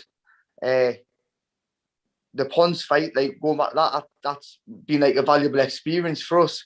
And you know, it's good to be in a position now where we've been in that, and if it happens again, we know that we could do certain things different instead of trying to fight there with him and fight him, maybe like box a little bit more and save on rounds, you know, like have a breather, maybe let him win a round, but it's taking less out of you and it's being on the back foot, you know what I mean? You need to be in them fights to know that for the next one, to know that you can do that. You still training with your old man? Still training with the old man, yeah. Still training with my dad. You know, if you look back on the Ponce fight, you know, me and my dad, we made a good team. You know, like we've done some really good things in that fight, but you know, we just fought a kid who was just overwhelming, really. You know, like we were doing good things, but we couldn't capitalize on them. You know, and his work rate, sort of the good things we were doing, kept him in the fight, sort of thing. So yeah, no, I'm with my dad doing that, and I know like I've had a few messages of people and trainers asking us, join them or to try them out and stuff. But you know, I like being at home. I'm a family man, and I'll stay with my old man now until I retire. Sound. Stephen appears to have muted himself. I'm back. How is he? Back. Is he, fella? Is he okay? Is he good? Yeah, he's all right. You know, obviously with his, I haven't seen much of him with his getting the COVID, and obviously it's put us back a little bit. But we're back in the gym now, so I've only been in the gym a couple of days. I'm sick of him already, to be fair. Like, but he is what he is, isn't he? He's a good bloke, my fella. So no, he's all right. And you know, we've got Terry in the gym as well. He's had 9-1-9 now, so he's hopefully fight for an open era title by the end of this year, the start of next. So yeah, it's a good little feel in the camp. And like I say, we're a little minor setback, but adds more to the journey, doesn't it? And when we get there, we can stick our fingers up with a few people and go, well, we'll get there in the end. Good lad. What were you like with COVID? Did it knock you? Did you shake it off? I was 4 or 5 days in bed, done in and then after that was all right. Then I had a cough like I was smoking 40 Rizzlers a day. So I got us like, but I beat it down. Do you know what I mean? Give it the fight of its life, and I'm all right now. Did you lose your taste and that and smell and all that? No, loss of power, man. Lose my taste. That's you know, us boxers, we love for food, didn't we? So no, I didn't lose my taste or nothing like that. Nothing too bad. Like just a bit of a bad head and feeling sorry for himself in bed with me lem sips. Hey, good man. Thank you for coming on, Nancy. We didn't expect you would. But I was just bored news, and I had seen that you were doing a video, and you give us the message, so thought I'd come on and make an appearance since it's been a while. I'll have to get random guests on every time. If I knew it was happening, I would listen every time. Yeah, I'll give you a shout out. Appreciate it, mate, as always. Thank you. Yeah, leave all lads, right? I'll see you in a bit. Cheers, Lewis. Bye-bye. There we go. Only the best for BBB. All right, this live stuff, isn't it? I'll have to do it again. Right, that's totally thrown. It just went into like a full-on Lewis Ritson exclusive interview. But basically, we're just about to wrap up with Conor Benn. So Conor Benn, main event at Fight Camp this weekend. It's the last fight on Round for Pound as well. So we've sort of gone through and unofficially predicted each one so far. Main event, Conor Benn, 12 rounds against Adrian Granados for the WBA Continental welterweight title. How do you see it going, and what do you think we should be looking out for on Saturday night? To be honest with you, I will at some point oppose Conor Benn, and I have done in the past, and I've been to look like a mug, and I'm not going to do it this Saturday because I just think his career is like, he's so meticulously managed, carefully managed. The matchmaking is to a point, like incredible, like really good, and like prospects can, you know, you could, the worst examples to follow than that. I just think he's been matched so well. I think, you know, from his point of view anyway, you can be more than that. He's never really fought any of the domestic guys, and, you know, maybe swerved a few of them, which we've talked about time and time again, but he's just chipping away at sort of names like Formella was coming off a fight with Sean Porter, and, you know, then just Sammy Vargas and that. And it's just so clever names, like we mentioned a bit before with Joe Joyce. I just think he's been managed to a T. And I always used to think with Conor Benn, like when he has to take a shot, he might sort of struggle. And now, I don't know. He has proved us wrong, and he's improved. He's improved loads. When you think back to that life and death experience with like Cedric Payno and that, like, you know, he floored him, I think, twice in that fight, proper war. But since then, he's stayed in the gym, and by all accounts, he lives the life. And I think Granados is going to be one of those names again on Saturday, where you look down his box rating 2 or 3 fights down, it's pretty Danny Garcia and being in with incredible names, like incredible. But again, probably just that wrong side of the hill now, and I think it's going to be another cleverly picked, cleverly matched name on the careful but progressive resume of Conor Benn. I agree. Every word you've just said there, very succinctly summed up. I think what I will also throw in is basically a little bit more credit for Benn, not that you weren't giving him any, but you can matchmake as carefully as you like, and if you're trying to progress a fighter and you're increasing the difficulty or the experience level of the opponents as you go, there's always that chance that they'll slip up. And I think the closest Benn has come is the Payno fight, which was, like, it seems like light years ago in terms of his development. But even the likes of like Formella and, you know, obviously looking to Granados now, and his last opponent whose name escapes me, Vargas was it? Like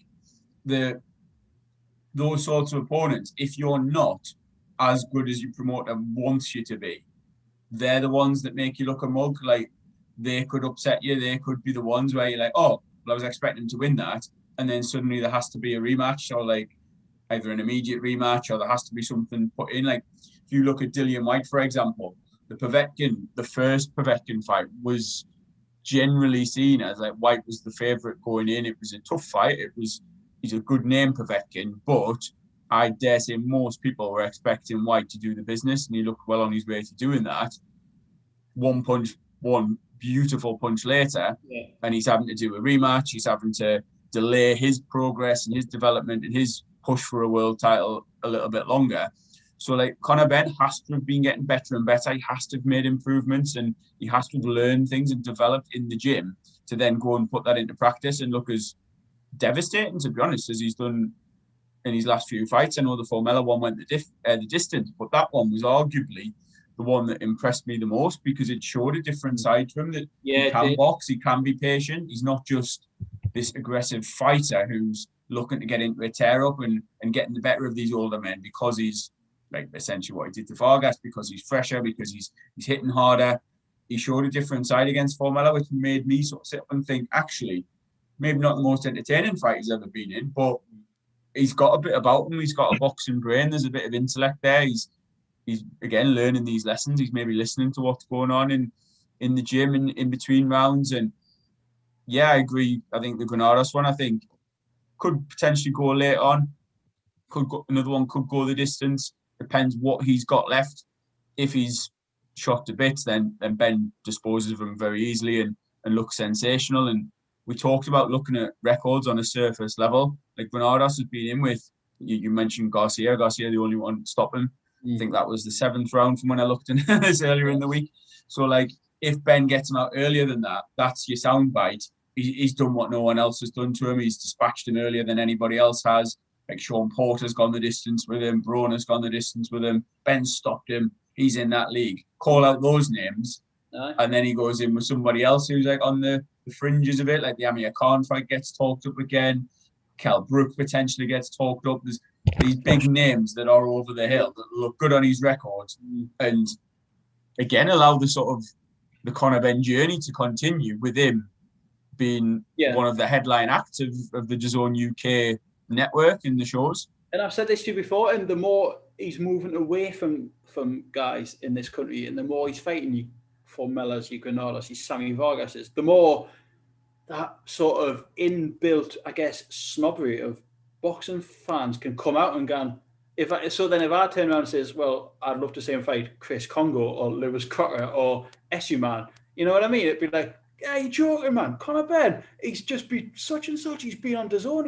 He's nearly getting a world title, and he's in Mackinson and all that, and he's swerved them to a point so much now that he's not only swerved them, but he's reputation-wise, he's bombing down the right lane. Do you know what I mean? He's away from them. He's like, whereas, you know, Esu Man's just won the British. I've got no doubt that he'd probably give Conor Benn a hell of a fight. Do you know what I mean? It's just, but the more he pulls away from these guys, the more, like, I don't know, his reputation is sky high at the minute. He's literally one of, do I say a blue chip fighter on DAZN? I was going to say Sky there on DAZN. Like, he is undoubtedly. He is one of their headline acts, as I say.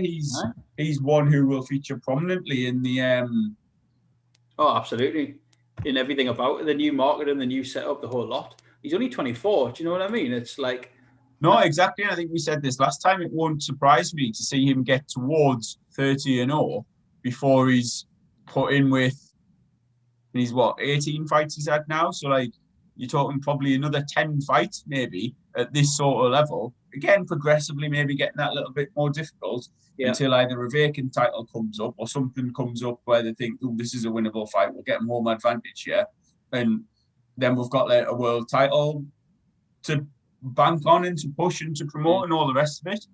It's funny, I think we as sort of boxing fans, well, I can anyway, you can be guilty of like keeping things in your head from what you've seen. And I mentioned it again there, and I mentioned like Cedric Peno, and I was like, it's harsh, really, to keep me bringing that up. It's nearly 3.5 years ago, 4 years ago, nearly, and it's like it's just when certain things stick in your mind, and it's like as if to say a boxer can't improve, and he's improved so much. And I guess it's like a Coley. People think back to like the Chamberlain fight or Matty Askin fights where it was just people have an ingrained thing, and sometimes you have to like let that go and like accept that these guys they've improved, they've got better. Do you know what like? Yeah, and like again, the likes of those British fighters, those domestic potential rivals that could have caused him a problem. Like if Conor Benn was now at the stage where he's beaten the lads that he's beaten, but imagine he had a loss to McKinson in there or like a draw against Esserman or whatever. Yeah. And suddenly there's not that same. I think the ceiling on him in many people's eyes has been lowered a little bit. Like we've just talk about two other examples on this card, McCarthy and Fowler, who've experienced losses to domestic rivals, and you sort of don't view them as potential world champions anymore. Like not saying that they could never get to that point, but they don't have the same push behind them. They don't have that same aura of invincibility that Benn has, because he's again bypassed that scene and he's gone about things his own way. And he's been managed perfectly. And like Broken Nose Boxing's just dropped a comment there saying the article we pushed this week for Everything Boxing, the guest article on our website, like regarding the figures and like the viewing figures and stuff, shows exactly what Benn's doing, and the whole team around him and the way the model of progression or whatever you want to explain it as, like that works. It's definitely working because he's drawing the eyes to the sport. And shameless plug for our website, but have a look at BritishBoxingBlog.com and have a look at that article, and it's a really succinct little summary of the different numbers that certain shows have done. And like, big thanks there to Everything Boxing for allowing us to put that and publish that on our site. Yeah, absolutely, it was really good. You did some great numbers and got some good social media interaction as well. But no, I would go Conor Benn. I'll probably stick with points. I think some Mexicans have had a great run over here recently, and Lara and the guy that beat Tennyson and the one that beat Robbie Davis, and you know what I mean. There's been some hellish upsets, and Ponce Argentinian that we've just been talking about before there, and like obviously Granados isn't an unknown. He's a name. You know what I mean. He's beaten with the best, but I just think he's coming over here for a reason, and I think again it'll be another example of clever matchmaking and another step on a Benn journey. Careful. I agree. And Sporting Icons, shout out to them. They've just dropped in the chat and said like Benn will not and will never beat any of the current welterweight champions, unfortunately.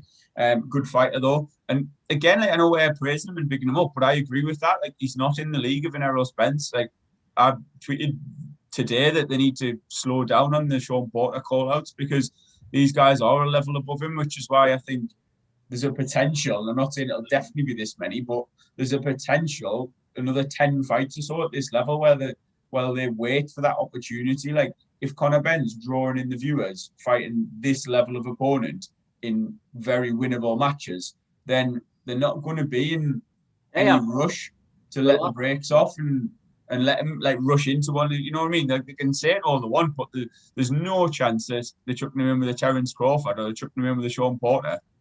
Well, live on Ricky's TV, look at that, eh? Looking handsome. The character. I would have worn a better top than you. That's like what he'd wear. I don't know if he caught Lewis or not. I should have introduced him. What's the delay here? Do you know? I don't know. Just a few seconds, I think, but not by much. Then, like, just one more in the chat. Broken Nose Boxing's Porty argue that he won't need to fight the current belt holders, which again is what I'm sort of getting at there. Like, they're not going to rush him towards them. Like, they're not, despite what they'll talk about. And after the fight, Benn will no doubt give one of his now customary aggressive, angry interviews. But like, he's not going to come on and he's not like, they'll call out these names, but there's no, I don't think anyway, and I may be proven wrong, there's no serious intention of making him against Errol Spence or putting him in, sending him over to America to fight Sean Porter. Like, they'll be happy having him in the UK, like headlining against these sort of fringe names until, as I say, either I don't like saying it's about world champions and that, but like a soft touch gets the belt, or a belt becomes vacant, and they can have all of the power regarding like where the fight's going to be and who it's going to be against, and then string that out until there's like potentially very lucrative. I was going to say like, lucrative unification. That to stop myself, because like imagine like when Conor Benn turned over, like the amount of tweets, if you go and dig that up about who'll say he'll never amount to anything, he's nowhere near British level and all the rest of it. We're legitimately talking about him getting some sort of world title, which is miles away from where he was. Our mate Jack hated him, didn't he? But I was with Jack. I thought he was absolutely just hype, and he's probably converted me like 100%. We've made massively wrong and all. 1,000% to quote Jack. Yeah. I thought once he got hit, he would be, done with, and once he fought someone that could punch back. But no, he's been class. He's been really good. But I think he'll win. I'll bet him against him one day, but not this Saturday. Like I think he wins. No bother.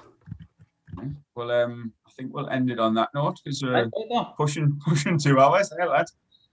It's the responsibility of being live. I know. Massive thanks to an impromptu Ritson interview as you jumped on. It was fun, that. But no, I've thoroughly enjoyed it. Massive thank you to everyone that joined in and listened at some point or dropped a message in the chat. I think we'll probably look to do this again. We will. And maybe do set times and stuff. And we can even do like guests live. Do you know what I mean? Instead of just pre-recording them, we could just do it live. Yeah, definitely, if they're available as and when. Like obviously about giving a bit of notice. Like I think we give a couple of hours today, but if you show me how to go live on YouTube, then for sure. Yeah. Well, nice one. Drop a few more of these. So thank you very much. And again, thanks everyone for listening. Make sure you hit that little subscribe button. Been dying to say that. Please do. Totally forgot. Make sure you subscribe or follow or whatever it is on YouTube. Give this a little thumbs up as well if you've enjoyed it. This time next year we'll be at the DAZN party, so keep it fingers crossed. Right, thank you. Cheers, News. Thanks.